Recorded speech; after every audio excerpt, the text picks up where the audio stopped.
अस्सलाम वालेकुम। मेरा नाम उमान असगर है और आज का हमारा टॉपिक है कि हम मेंटली स्ट्रॉन्ग कैसे बने, जहनी तौर पर हम असाबी तौर पर मजबूत कैसे हैं। इसको शुरू करने से पहले हम देखते हैं कि हम फिजिकली स्ट्रॉन्ग कैसे हो सकते हैं, जिस्मानी तौर पर हम मजबूत कैसे हो सकते हैं। तो फिजिकली स्ट्रॉन्ग, जैसे कि आप सबके जहन में यही बात आती है कि हम फिजिकली मजबूत कितने हैं। फिजिकली मजबूत का क्या मतलब है कि हम स्ट्रॉन्ग कितने हैं, हमारा स्टेमिना कितना है, हम कितना वर्क कर सकते हैं। फिजिकल स्ट्रॉन्ग का इन सिंपल वर्ड, जो आज का टॉपिक समझाना चाह रहा हूँ, उसको सिंपल वर्ड में कहता हूँ कि आप वजन कितना उठा सकते हैं। क्योंकि हम फिजिकल स्ट्रॉन्ग को देखने के लिए हम यही बात करेंगे कि हम कोई इंसान कितना वजन उठा सकता है। जैसा कि पाकिस्तान में जब हम कहीं ट्रैवलिंग पे जा रहे होते हैं तो बहुत ज़्यादा सामान हम साथ पैक करते हैं, बहुत बड़े बैग पैक करते हैं। सारे घर वाले बैग पैक कर, ये भी इसमें डाल दो, ये भी डाल दो, ये भी ज़रूरत आएगी। अपने वजन से ज़्यादा हम वो बैग पैक कर लेते हैं। तो उस बैग को उठाने के लिए, अब देखें ना, वजन को उठाने के लिए अब कुछ बंदे होते हैं जो उसको इजीली उठा लेते हैं, कुछ उसको नहीं उठा सकते। ठीक है जी। तो अब फिजिकली स्ट्रॉन्ग बंदा कौन सा है जो एक बैग को उठा सकता है। ये मैं आपको मेंटली स्ट्रॉन्ग कैसे बने उसको समझाने के लिए ये बात समझा रहा हूँ। फिजिकली स्ट्रॉन्ग हम कैसे होते हैं, ये फिजिकली स्ट्रॉन्ग होता क्या है। फिजिकली स्ट्रॉन्ग का ये मतलब है कि एक 50 किलो का बैग है, मतलब बहुत ज़्यादा वजन है, और एक बंदे ने उसको आसानी से उठा लिया, और एक बंदा उसको आसानी से नहीं उठा सकता, और वो फौरन थक जाता है, वो कहता है मुझसे ये नहीं उठाया जाता। अब देखने वालों को लगता है कि वो बैग जो है वो बड़ा हल्की है, हल्का सा है, इसमें कोई नहीं इतना वजन, क्योंकि उसने आसानी से उठाया हुआ है।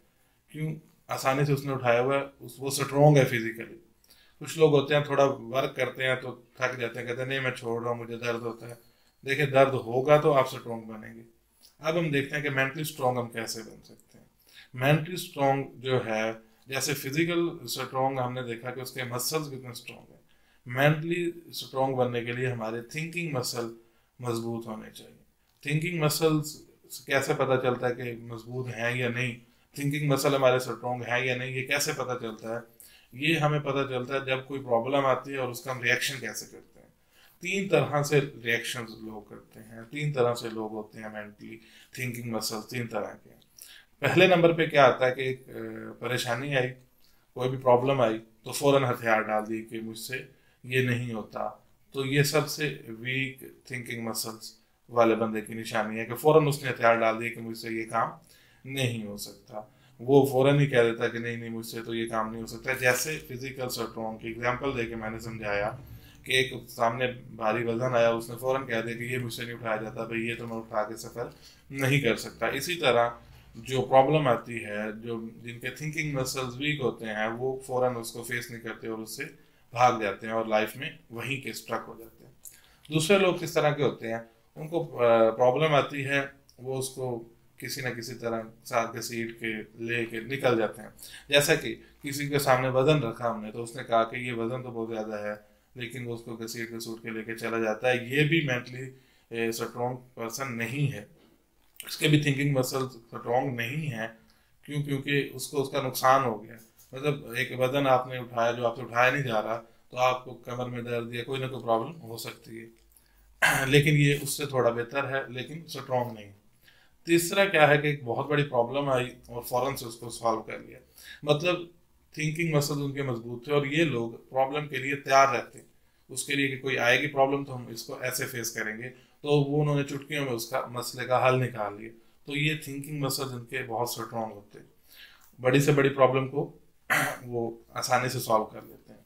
अब देखें सिंपल वर्ड्स में क्या है कि कुछ लोग हैं जो बड़ी छोटी से छोटी प्रॉब्लम को कॉम्प्लिकेटेड बना के, बड़ा बना के उसको हल नहीं कर सकते, और कुछ लोग जो हैं वो बड़े से बड़े प्रॉब्लम को सॉल्व कर लेते हैं, उस असल मसले की असल जो जड़ है उस तक पहुंचते हैं।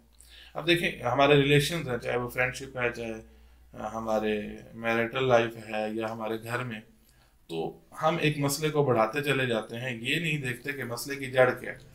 अब जो इन दोनों को समझदार होना चाहिए, लेकिन इनमें से कोई एक भी अगर समझदार हो तो मसला ख़त्म हो जाता है। क्यों? क्योंकि वो मसले की जड़ को ढूंढता है और उसे ख़त्म कर देता है, मसला इजली से हल हो जाता है। अब यहाँ पे क्या डिमांड की जाती है पाकिस्तान में हमारे रिलेशंस में, कि उसको ऐसा करना चाहिए था, उसने ऐसा नहीं किया, उसने ऐसा करना।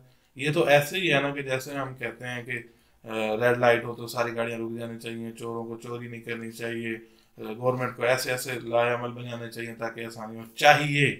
तो हम दूसरे से भी कहते हैं चाहिए, तो ना कभी वो पूरे हो सकते हैं जो हम कहते हैं कि ऐसा होना चाहिए, ऐसा नहीं होना चाहिए, ऐसा होना चाहिए, ऐसा नहीं होना चाहिए, ना ही। तो असल मसला का हल क्या है? असल थिंकिंग मकसद या मेंटली स्ट्रांग वो बंदा है जो खुद उस मसले की जड़ को निकालता है और हल कर देता है। वो ये डिमांड नहीं करता कि ऐसा होना चाहिए, वो असल मसले को खुद ही हल करता है और वो खुद ही उसको सॉल्व करता है, वो डिमांड नहीं करता। अल्लाह ताला आपका हामी नासिर हो। अल्लाह हाफ़िज़।